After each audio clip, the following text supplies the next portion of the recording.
ఆంధ్రాకు cinema industry సంధ్యా theatre ఘటన తర్వాత మొదలైన చర్చ. ఇండస్ట్రీ అంటేనే విజయవాడ అన్న దిల్ రాజు, త్వరలో ఏపీకి సినీ ఇండస్ట్రీ అని చంద్రబాబు అన్నాడు. పరిశ్రమ ఏపీకి రావాలన్న పవన్ కళ్యాణ్, పరిశ్రమ వర్గాల్లో ప్రజల్లో జోరుగా చర్చ నడుస్తూ ఉంది. ఇక్కడ రేవంత్ రెడ్డి గురువుకు దక్షిణ ఇస్తా ఉందుకు రెడీ అయినమాట.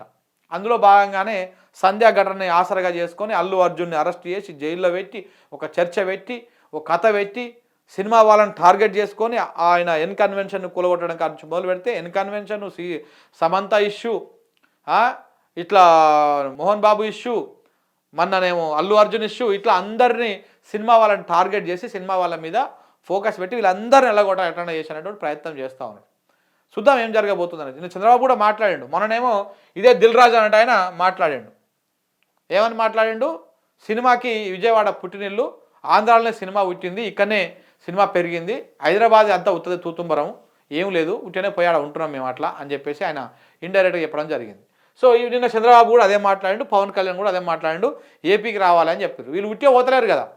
ఇప్పుడు బీఆర్ఎస్ సర్కార్ ఉన్నన్ని రోజులు వాళ్ళకి కావాల్సినటువంటి అన్ని సౌకర్యాలు కల్పించింది, అందరం కలిసే ఉందాం ఆంధ్ర తెలంగాణ అని చెప్పి చెప్పింది. కానీ రేవంత్ రెడ్డి అక్కడ గురువుకు దక్షిణ ఇవ్వడం కోసము ఇక్కడ సినిమా ఇండస్ట్రీ అక్కడికి తరిమేటువంటి ప్రయత్నం చేస్తూ ఉన్నాడు.